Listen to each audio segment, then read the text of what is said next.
Alrighty. Hello, everyone. It's so good to see so many people flooding in. Just a quick reminder to please keep your video and audio off, just so that we can keep the attention where we want it on our wonderful presenters. And yes, so hello, everybody. It's so good to see so many people joining. Yay! Alrighty. Hello, and thank you so much, you guys, for coming. My name is Olivia. I'm a bookseller at Belmont Books. For those of you who don't know, Belmont Books is an independently owned bookstore in Belmont, Massachusetts, and we've been bringing books to the community since 2017. Before we begin, I would just like to remind you of our other amazing events coming up. On Saturday, December 5th, we have a story time with Sherry Deskey-Rinker and A.G. Ford for their new book, Construction Site on Christmas Night. And on the 8th, you get to see me again, hosting Christopher Golden and Alma Katsu discussing Christopher's new book, Red Hands. You can register for these and our other awesome events. The same place you register for this one, belmontbooks.com. And that's also where you can purchase tonight's books, Permanent Record and Finding My Voice. I am so excited to introduce Mary H.K. Choi and Marie Myung-Ok Lee.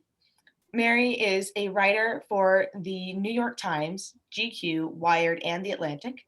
She has written comics for Marvel and DC, as well as a collection of essays called Oh, Never Mind.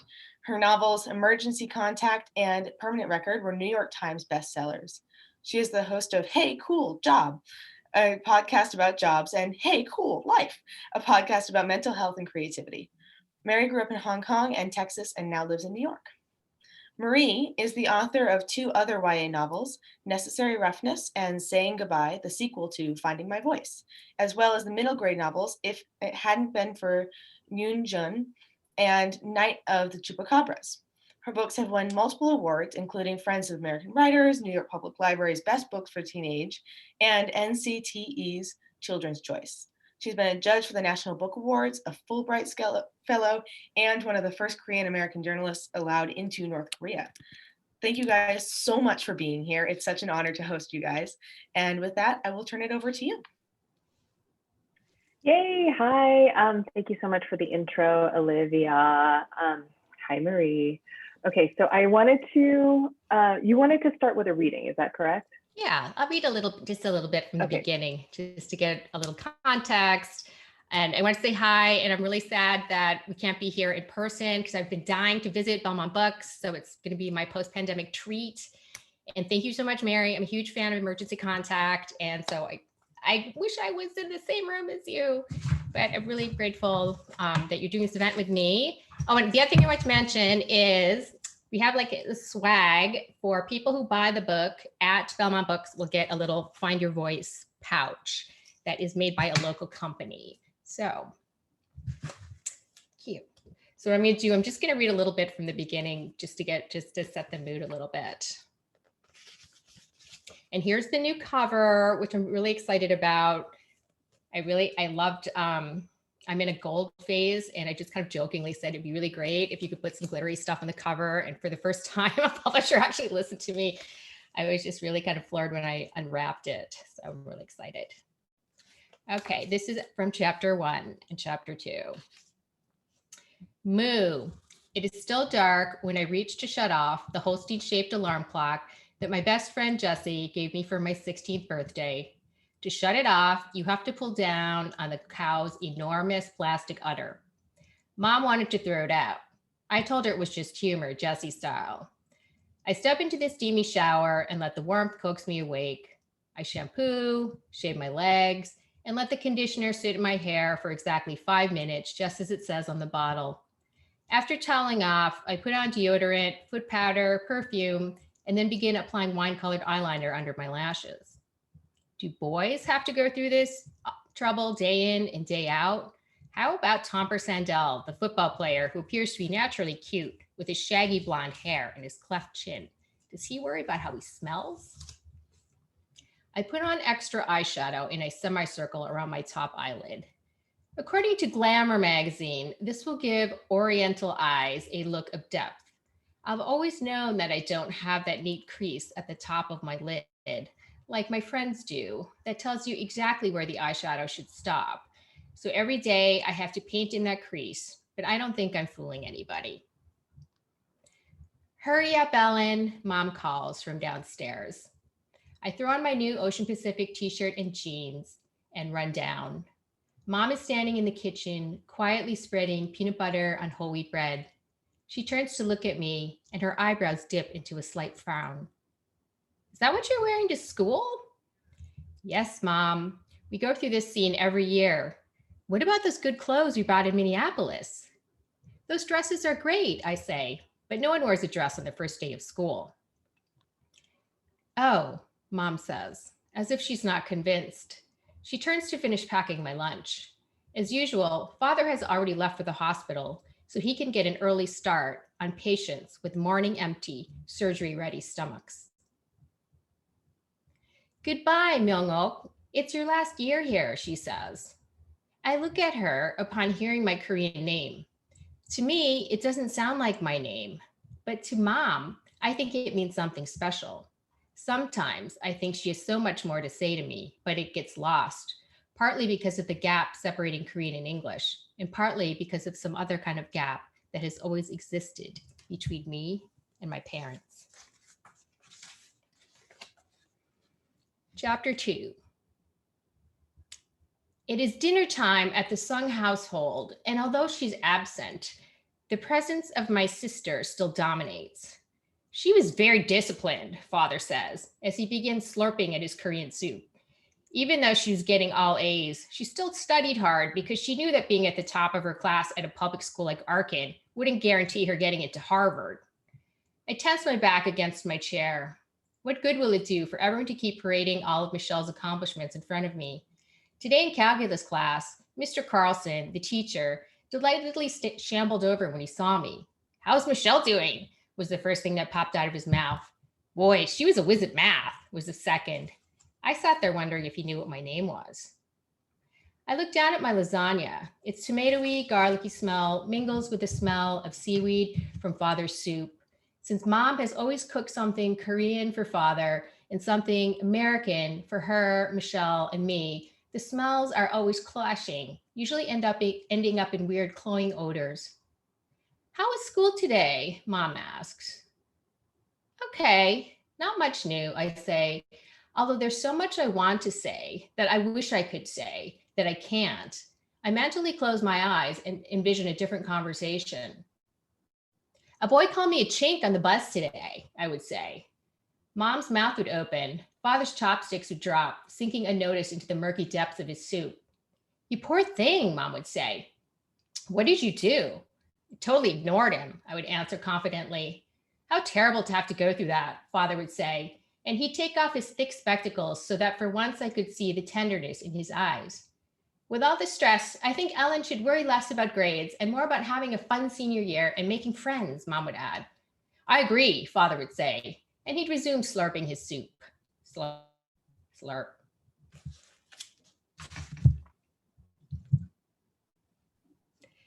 I'm done. Thank you. Yeah, I wanted to start a little bit about just the book's history, given that it was originally printed in 1892. And, you know, it's obviously, it really strikes me that Ellen's Korean name is Myung-Ok, and that this book was originally printed as Marie G. Lee. And there was like an author mix up with someone else's ISBN. And so you changed your name to be Marie Myung-Ok Lee. And I wanted to know if it felt significant to you to include your Korean name as your author name, like in this sort of like new edition of this book. It did and it didn't. So what's funny is all my young adult books are Marie G. Lee. My full name is Marie Myung-Ok Grace Lee. So Marie G. Lee was just the name that I generally used. So then there's another author who's a regional author named Marie Lee, who publishes these extremely popular series called the Cape Cod Skull Mysteries. And I only knew that because, so when our ISBNs, back when, before a lot of stuff was digital, there was something called Books in Print, where everyone's books had like a number. And for some reason, the two Marie Lees got mixed up, and I was getting these royalty statements for someone who was making so much money on these Cape Cod Skull Mysteries. And I was also getting her fan mail, and presumably she was getting mine. So actually, when I wrote my first adult novel, Somebody's Daughter, the publisher was just really like, what should we do with the Cape Skull mystery problem? So I just it wasn't like this big ethnic awakening. It was just more, oh, let's use the Myung-Ok instead. And then it worked, because that from then it stopped. Like the White Lady and I no longer had these mix-ups. And then part of the other problem was, when I was living in Korea as a Fulbright scholar, my relatives would always call me Mori for Marie. And as you know, Mori means head in Korean. And I just kind of got sick of, it was just easier eventually for them to just call me Myung-Ok. And that's just become more of a part of my name. And kind of in the book, everyone thinks, oh, it's some kind of autobiographical thing, but it's more, when I was writing the book, there were so few Asians when I was growing up, and we lived in an all-white area, and my parents really wanted us to be as quote unquote American as possible. They really felt like that was the best way for us to fit in. So when I was writing this book, I thought, oh, I need a Korean name. And I didn't know anyone, because I didn't know any other Koreans. So I just asked my parents what my name was. And so it's spelled a little bit differently. It's spelled with an O. But I just use that name. And then the character's name is Ellen Sung. And everyone says, why do you Sung? Sung's such a rare Korean name. But that was there was one other family in Minnesota that we would visit every so often. We would drive 5 hours once a year to go visit, and they were the Sung. So I didn't know there were other Korean names. There was Lee, and I didn't want to use Myung-Ok Lee. So it was Ellen Sung. And so as part of it is just, a part of where I was in history. And then part of it was, oh, this name is familiar. Let me just use that. And again, and part of it is, I do consider Marie Myung-Ok is my name. Those are my two first names legally. Right on. Yeah, I mean, thank you for sort of contextualizing that. So this is the third reprinting of Finding My Voice, and it was originally printed in 1992, as I mentioned. What was the sort of journey or the path, and was there any resistance in getting this book published initially? Because you come right out of the gate and you're talking about eyelids and all of that stuff, and I was wondering if there was resistance. I love this question because it's it just reminds me of, it was not an easy path to publication, and putatively, I'm told that this is the first sort of quote unquote contemporary set young adult novel. And at the time, when I was growing up, I was a huge reader, and very little YA spoke to me. I really liked Judy Blume, and I liked S.E. Hinton. And I think a lot of those first person narratives really spoke to me. And also because a lot of with the racism that I experienced, there was actually a lot of physical violence. So the S.E. Hinton books, especially The Outsiders, really appealed to me. So when I was finally trying to get published, I knew I was going to be a writer since I was 9. I basically typed up a story the first time I got a typewriter and sold it to my parents for a nickel. And I thought, this is all I want to do. This is what I'm going to do. And I started writing Finding My Voice when I was in college, when I was 23, because I think a lot of times you just kind of write about the period that you've just been in.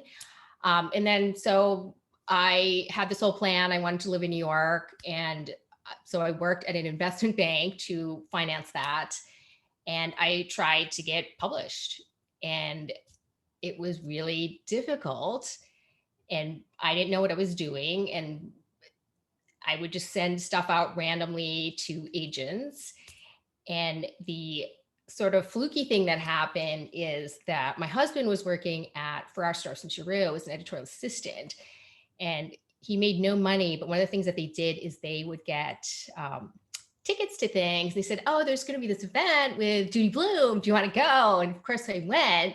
And then I stood in line to meet her, and a total nutbag, I just Judy Blume, I love you so much, and you're being influenced on my stuff. And I wrote a YA novel, la la la, just, like a psycho. And to my surprise, she actually said, oh, I'd like to see part of it.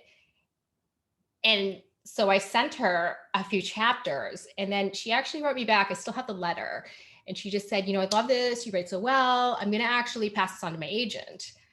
So you think, okay, this is the big thing but this is just the first part of this super twisty, almost failed journey. her agent didn't like it enough to take it on, but she gave it to a junior agent who, Wendy Schmaltz, who did take it on. And then, so, I thought, okay, this is great. I'm at this famous agency, like F. Scott Fitzgerald was at this agency. And so I was just kind of sitting back waiting for it to get published. But then some agents sent it out to about like 22 places. And everything just started coming back very quickly. My favorite rejection was, we published a book about Cambodia last year, and it was written by a white lady. It's called like Children of the Elephant or something. And a lot of people didn't, as you're saying, they just couldn't deal with the racial part of it. I don't know if it's the model minority and we're not supposed to, like, Asians don't face racism. It was just a very awkward thing. And then when it seemed like, things might be lost, this very famous editor at a huge house said, you know what, I'm super interested in this book. However, it's written in first person present tense. And that's just very awkward and amateurish, and real storytellers use third person past tense. So if you would rewrite it, maybe it would, I could consider it. So of course, I'm so desperate by then. I'm like, okay, I'm going to rewrite it. She's this famous editor. She's edited all these like writers I admire. So I started rewriting it. And then you can see from what I read, it felt very bloodless all of a sudden being in third person past tense. And so I just decided, no, I can't do it. Like I had to sit down and realize, what I want is for people to feel in real time what it feels like being called a chink or being physically beaten up. And I can't do that without the first person present tense. And that was just a decision I had to make. So Wendy said, okay. And then we only had one house that was left. That was Houghton Mifflin. And she said, if this house doesn't take it, they'd already had it for a month or two. And generally when you don't hear back, as you probably know, it's generally not good news when it's really slow. She just said, we're going to probably part ways. And the book just never sold. So, but then we got the call, then they said they liked it and then they bought it. But it was just one book separating me from going like, well, that was some pipe dream. So yeah, that's what happened. Yeah, I mean, obviously it was like an incredibly fraught thing. It's one thing to be first, but even like the YA tableau or the landscape at the time, like you talk about Judy Blume, and obviously like, Judy Blume is like the goat of like YA, and everyone's like, oh my God, what an iconoclast, et cetera, et cetera. But it's like YA as a genre wasn't as clearly defined, like in terms of like who it was directed at, what it was for, people who would go there, the shelf, the marketing. And so I can see it being like a tough sell for a number of reasons. That whole sort of like coming of age that isn't like literary fiction in like their third person past, and the proximate sort of like immediacy of being within like an Asian person, and people being like, no, the dissonance is too real. But can I ask you a question then? Yeah, I have such a burning question for you, because your books are very contemporary and cool. And so at what point, because I never felt like I was necessarily going to be a YA writer, but part of it was, as I was trying to sell it, it fell into that. And your book also, I feel like, is very just contemporary. Like, what did you decide you were going to do YA, or how did that work? Actually, I talk about this. I do a lot of rabble rousing on this topic, actually, where I find it a little bit denigrating, because I think that I find it sort of interesting. And I do struggle with that first person thing too. And Emergency Contact was dual POV, third person, but I don't understand what makes something YA versus something else. Like, I don't understand why, Sally Rooney is literary fiction, but I'm quote unquote new adult, because they're not actually, in high school, they're like in college or older. And so this is something where I do sort of like flout sort of publishing mores, I suppose. But yeah, but then again, I also understand it in terms of like why certain books about 17-year-olds are too adult in certain ways, and other books feel sort of okay. But yeah, it's something that I also have a giant shrug emoji around a lot. And my adult book, the protagonist is 19. So she's actually Right. younger than one of my other YA books. The only, Exactly. It's do you know weird. what I'm saying? So it's like, I almost feel like it's just like the swear words or something. Do you know what I mean? Like a certain like library things Mm. that I felt like that was like the big thing that, so I just swore a lot in the adult book because I felt like finally I could do Right, less right, swear right. words. We're like, let me just earn this. Like, yeah, no, that's really, really interesting. But and it's something that I continue to explore. Like, new adult, I think for a long time was very much the like do not call anything new adult. And like I get it. It's really it's basically like steamy YA. It's like YA but tawdry and so I'm just like whatever, it's kind of fine. But like yeah, I think I'm a pretty new author, so it remains largely mysterious. I wanted to ask like why you thought this was important to have this book be readily accessible in 2020. Well, part of it was, as an author, I think you're arrogant enough to just want people to read your stuff. And then you have enough self-loathing to feel like no one wants my stuff. So, so when the BuzzFeed article that called it, like one of the best books of the 80s and 90s, and then when my agent wanted to go out in the market with it again, and then there were a bunch of, we got a bunch of offers. It was more for me just sitting back and watching this weird miracle unfold because actually for me it had been more, the book came out, it did pretty well, but then with all the mergers like Bantam bought Doubleday Dell and all these other Yearling, like that's when the book went out of print because they just kind of take a bunch of books off the top. And so then it came out again and I felt like, oh, this is wonderful, some other editor loves it, but then this editor left publishing. So I felt more like this has just been this weird continuation of being a writer and what a sad like hustle it is that's what we do. Do you know what I'm saying? It's just like being in the Arctic. You just go because you have to keep going. But then occasionally I'm like, Hosanna, like this miracle comes around. So I'm just like, yeah, I'm going to enjoy it. And here I am. And that's, so it isn't even a matter of, there's already been an Asian American podcast where someone said, well, this book is like, oh, it's like from the 90s. Like, who cares? Like, we're so past that. But, I'm sort of like, fine, then don't read it. I just feel like, other people find it interesting enough. And I hope there will be another generation of readers. And also, I actually hope there'll be another generation of bullies who might read the first person narration and think, oh, you know what? Because one of the things that happened to me so much when I was younger is everyone would sort of back up and go, oh, I was just kidding. I was just kidding when I said that. It would just be this rationalization like, oh, I didn't realize that really hurts your feelings. And the funny thing too is that I got so many letters from my friends from high school going, oh yeah, like I totally know who the bully was. And half of the people were just like sort of bully composite people. Do you see what I'm saying? Like everybody had to know who the bully was because it wasn't them. So, but you know what I mean? So I kind of feel like the book is just as much for people who are bullied as much as people who may bully and not understand why you shouldn't say like, oh, make a ching chong joke because you're Asian. What's wrong with that? So I'm hoping to bridge that gap maybe a little bit.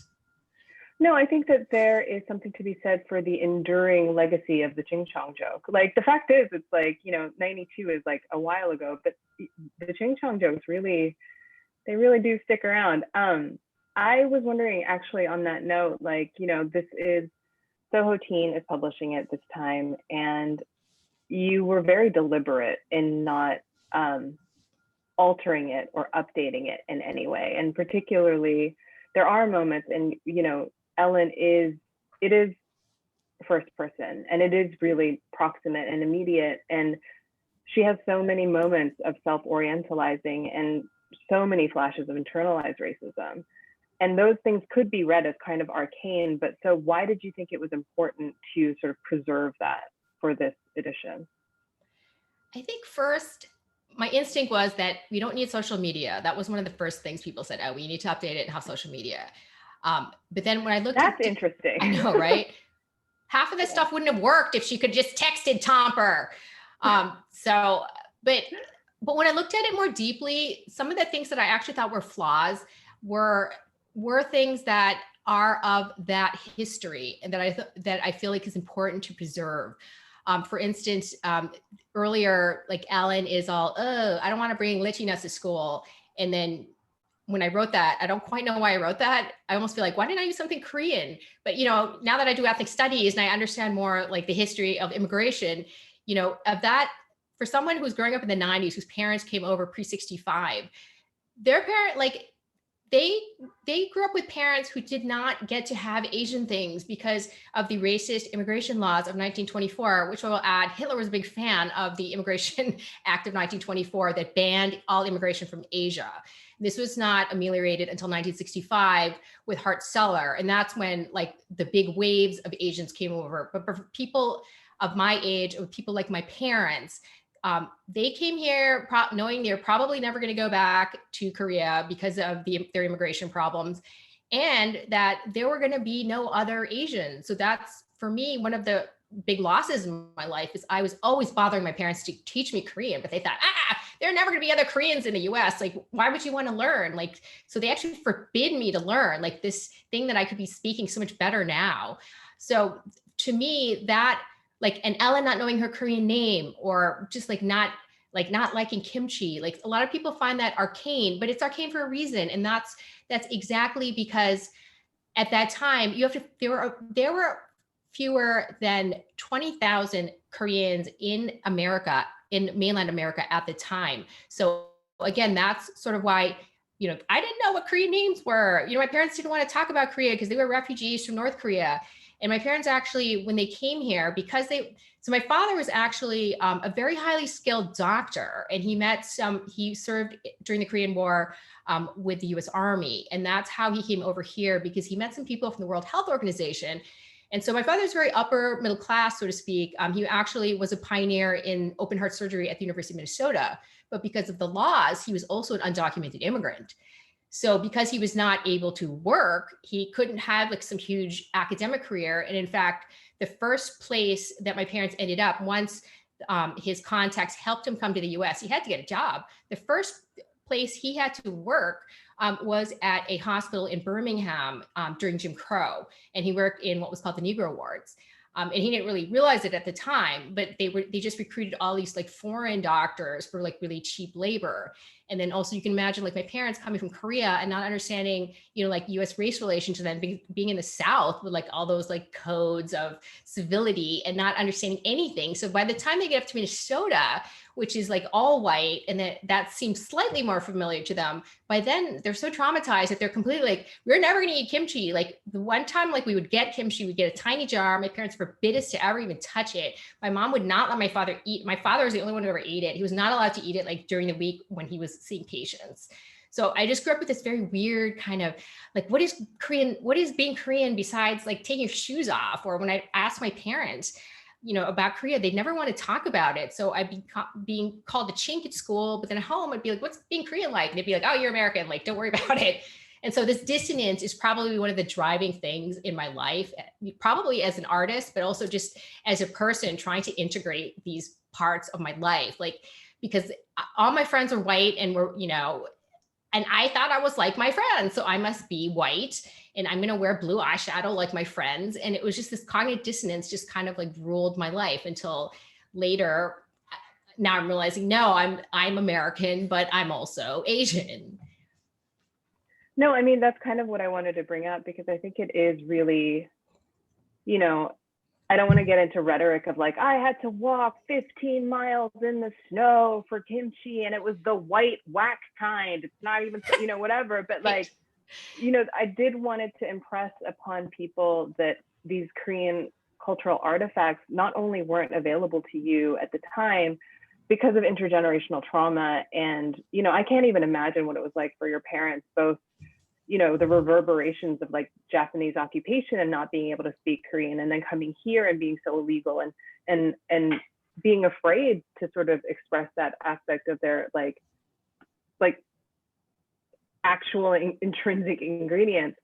And I think that there is a little bit of a difficulty to understand that the Korea of now, especially with the soft, like, the Hallyu wave coming from Korea, Right. like, why are we still talking about orientalizing when BTS is ruling the world? And like, I understand that perspective too completely.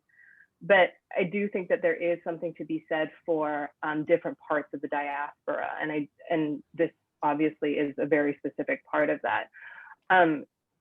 What do you think? You know, you kind of brought this up a little bit, and do you think that there's like a second coming of age, or else a kind of reckoning, where you come into your own as an artist and a writer, and forgive me, but you find your voice in those worlds, but then you have this sort of almost second coming of age in terms of like being an artist and writer of color? And what was that experience for you? So I was very much into Flannery O'Connor when I was growing up. And so when I was at college, I wrote what I thought were universal Flannery O'Connor-esque stories, because I felt like this is what writers do. They write these highfalutin Flannery O'Connor-esque stories, which were technically very good and just were dead. So it wasn't until probably, you know, I have to admit, I think I even wrote Finding My Voice first as with a white characters. And I believe it was my boyfriend, now husband, who said, well, why don't you make her Korean? And I think I said, oh, okay, and did it. And then it just kind of took off in an entirely different trajectory. And so, and at the same time, when a lot of that was happening, where I was realizing this was also when like Korean groceries were becoming more popular in New York. And when my parents would come visit, I'd hear like the grocers like screaming at my parents. And I didn't speak Korean at the time, but I'd say, Mom, what they say? What they say? They said, how come your kids don't speak Korean? What a disgrace.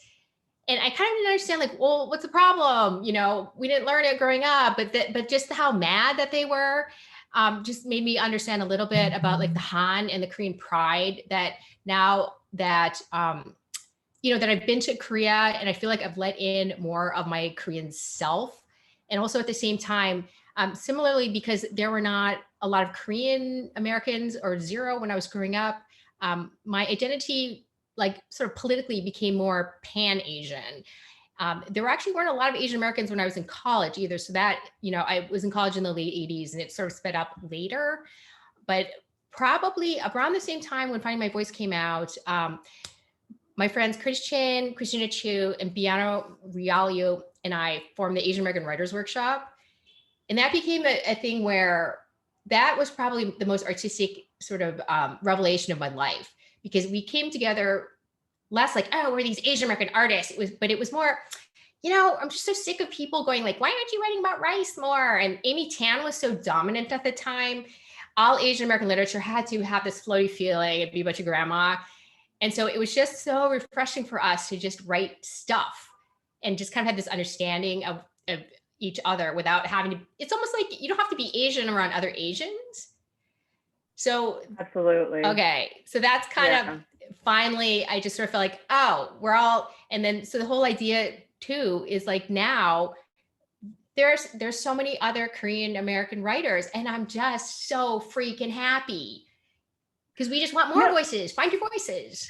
Totally. I mean, it's actually really funny that you say that, because I do think you're right. It's just kind of like coming of age that you have, and then you sort of realize that you're a POC, and then you realize what that means in terms of like your own like specific cultural identity. And then you get to a really, really like galaxy brain, amazing future place where it's like, where then the race again becomes incidental to a larger umbrella of who you are as a person. Right. And that is a privilege that is earned, I think, because of the type of representation that we've had now for decades. Like, this is like a very long, it's a long thing. It's like, like, for everyone who wants to be angry at like Crazy Rich Asians, I'm just like, no, this is just one foot in the door. It doesn't have to be the catch-all. It doesn't have to be the be-all, end-all, and it doesn't have to be like the last thing we say. The one part I actually really related to was Ellen's reluctance to advocate for herself with her gymnastics coach. Like, where I really related. It was almost like this expectation that we have, because we do grow up in a collectivist society. We do have these parents that left their homeland and therefore are kind of trapped in amber for like where they left. And, we kind of believe in a meritocracy, and like, you kind of think that people in authority will notice you if you try hard enough. And And I was curious as to whether or not you struggled with that same sort of thing as a young woman, and how did you work your way out of that if you have successfully vanquished that particular demon? Um, exactly. I think so much of it has to do with authority. And so you don't question your teacher because that's questioning their authority. So a lot of it was just being super quiet. I remember it worked to my advantage once when all the kids wanted to play with a ball of mercury. And I thought if I was quiet enough, someone would hand it to me, and they never did. And then I'm realizing actually mercury is really bad for you. So it worked out then. But the thing for me actually is the advocacy part for me was, and I feel very lucky, and looking back on this, is I had such a strong friend group, and I had these really badass friends who were just so confident in what was right and wrong, that a lot of times when kids are calling me names and so forth, I just be like, I just need to be quieter and people won't notice me and call me names and so forth. And then my friends would just, I don't even know what they said to them. They would say things to people and they would come and apologize. I'm sure they threatened them somehow. But the fact that I had a crew, so I never really got to the point in high school where I advocated for myself. And I still always felt like, for instance, this sounds crazy, but my English teacher who was supposed to write my recommendations for Harvard didn't. And he gave them to my counselor. And I was sitting behind this partition in the office and I saw when he did it, but I never said anything. Like, this is so egregious. Like, the me of today would just be like, what? Why didn't you say something? Like, that's crazy. But that's just how much I just felt like I was always self-gaslighting too. Like, this can't be happening. They're adults and they would never do something like this. Or, and he had actually said really racist things to me already in class. Like when we had our school pictures, he'd be like, oh, you can't airbrush out those eyes and stuff. And it was this very weird situation because I excelled in his class, but he was also very racist, but he was also a very good teacher. These things can all exist at the same time. So for me, like, being in this miasma, like, I don't know who I am, and the teacher's racist, but having this friend group, and I'm still friends with these friends. And that is probably the thing that really helped me to survive high school. And I actually don't know if I would have survived high school without these friends. I also I kind of was thinking about something you said earlier where you almost wrote the protagonist as white. And I have a lot of compassion for the part of it where it didn't occur to you to make the protagonist Korean. Like, do you think, I mean, not to be all like, emo about it, but do you think that part of like having this book exist now, that you're a totally different person, is like part of like a healing process for you in a certain way? Or like, a lot of people ask, like, are you writing books for like the you that you once were type thing? And I was wondering, because I find it so difficult to revisit anything I've written. And so I wonder what the experience like is for you, and is there a healing element to it? Yeah, like, that's a really beautiful way to put it, because to some degree, the me who was, oh my God, Judy Blume. And then I have to go from Judy Blume to going to the adult section, just grabbing random stuff off the shelves, like Sidney Sheldon or something, because I have nothing else to read. So to a large degree, I think this is the book I wish someone had written for me when I was that age. And that I hope can be that book for someone else. So no, that's absolutely. And at the same time, it's been more of a breakthrough in terms of, oh, you know what? I don't have to make the person white to have an interesting story. Do you know what I'm saying? Like, to make it universal. Like, I'm Korean and I'm also an American. Like, my story is an American story. And this is what it is. So, and it's not even, do you know what I'm saying? Like, as writers, we don't even think, oh, I want my book to be looked at like this, or it should be relevant or current. I think, you know what I mean? Like, we just write what's like weirdly moving to us. And then if we can, I think what I tell my students now is, when you're feeling something uncomfortable with what you're doing, it's generally a good thing. And you need to work through that and into it rather than away from it. So I think for the longest time I was feeling like if I'm going to be a real artist, I have to write a Flannery O'Connor story. You know, I'm reading all these, I'm reading the Paris Review and just I have to write a story like that. But as opposed to, no, the story needs to be what the story needs to be. And so when I finally got more comfortable with that as an artist, I just feel very comfortable because now, I've written things that don't have any Korean characters, and that's just part of what it is. But I just feel comfortable with that now, as opposed to it has to be a certain way, so I can have a public. I really feel much more integrated in terms of if it's interesting to me and I'm curious, that's where I'm going to go. Yeah, totally. It's interesting too, it kind of going back to what you were saying about like what even is young adult. It strikes me that, well, actually, first of all, like, who is this book for in 2020? And there's a thing where I'm just like, oh, this really is kind of also a book for people who were young at that time that you were young. So like, yeah. Yeah, I think partly this whole thing happened before COVID, but just even in New York, I was a very early masker. I'm very like Korean that way. And then just seeing sort of the anger I would get like in my very liberal neighborhood just made me realize, wow, actually, this anti-Asian thing hasn't gone away. So to some degree, it's been this weird cyclical thing. But in terms of relevance, at first I thought, when people keep talking about relevance, and I think, when you think about relevance, like trendy, or it's like Instagram relevance, it's here today, gone tomorrow. But then I was realizing, you know what? No. If I get all word nerdy about it, the word relevance actually comes from the old French word relever, to rise up or to get up again. So I'm thinking more of this book is just, it's going to rise up. And if people want to read it, they can read it. And I think for me, it is not for me as the author to be, oh, it's relevant because of this, or there's anti-Asian blah, blah, blah, or model minority stereotypes. It's a human story and people may see themselves in it. And, actually when the book first came out, I just heard from a lot of people who got bullied. And that was one of the largest constituents. And then I love your comment about it was of a time of the 90s, because now, before the book totally went out of print, the most fan mail I would get is actually from these parents going, oh, these brought back memories of la, la, la. Like, my kid doesn't like your book, but it really moved me. And so I'm like, fine, if you want to be an adult and read YA, that's fine too. So the readership is anyone who wants to read it. And I'm grateful for anyone who wants to read what I have written. And that's it. Awesome. Well, thank you. I wanted to make sure that there was time for questions.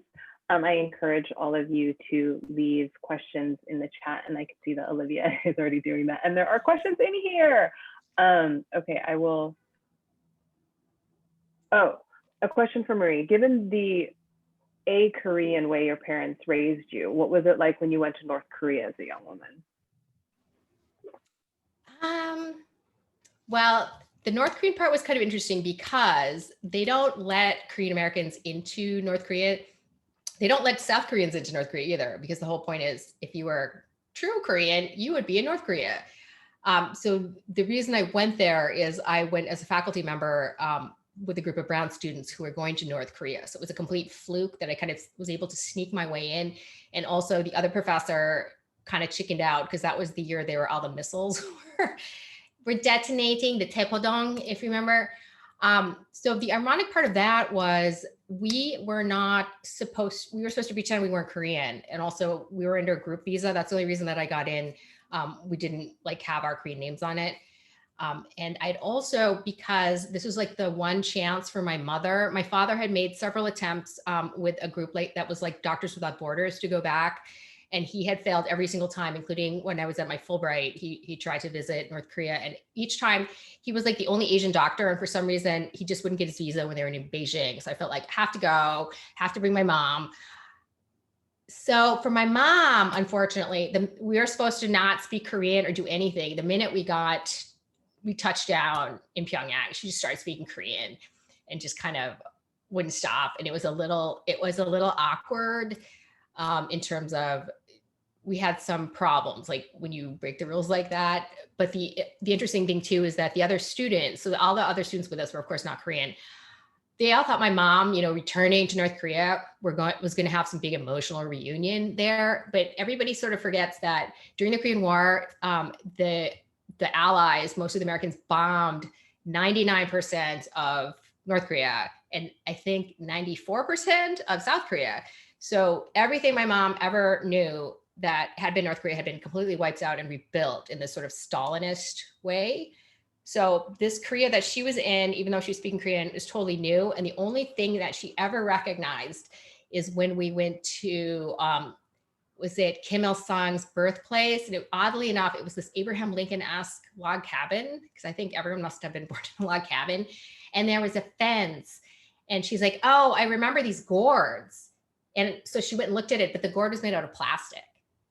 So that's the only thing. So it's kind of, this is just kind of like how, like, as you're saying, like now we have people like learning Korean because they're really into BTS. And like, are they becoming Korean? And like, there's just like these different waves of, before, when I was growing up, everyone just called me Chink or Jap. Like Korea wasn't even in their minds. But now at least everybody knows, like, or everyone's seen Parasite, and it's just become this interesting, like, different meta layers of and plus we're so much more global. Like, what does even being Korean mean anymore?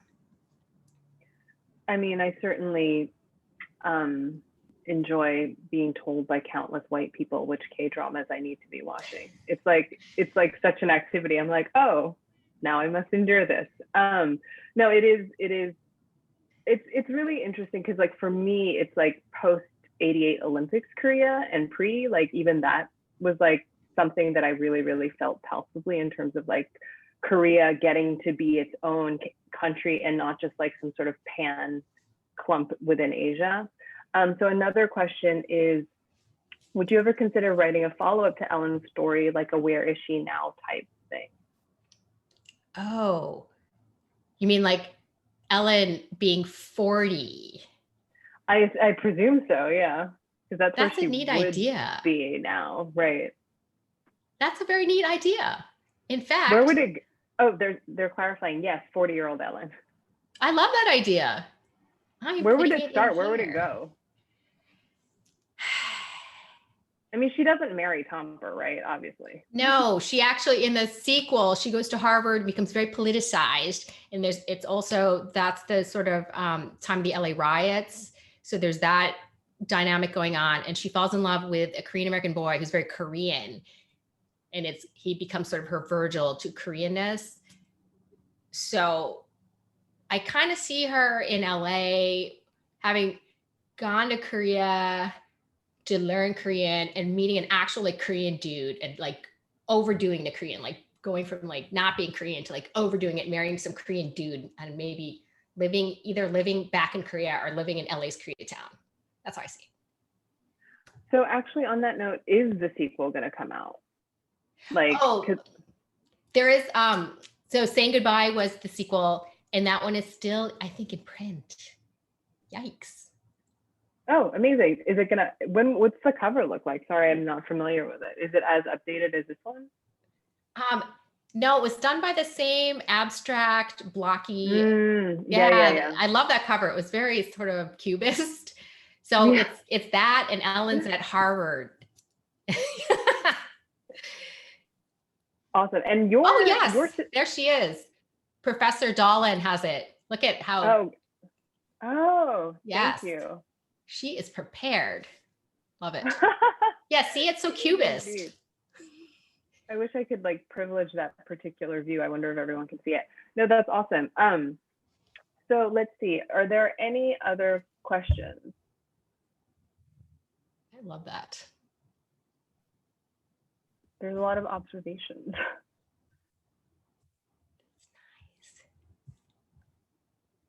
Oh, people are happy that there is a sequel. Thank you, Sarah. I love this. I love seeing everyone. And I just wanted to say thank you, everyone. I can see you And I'm really touched that you're all here because I know there's a million other events going on tonight. It is really, Zoom land is funny. On one hand, everything is accessible. On the other hand, it's like there's just too many things.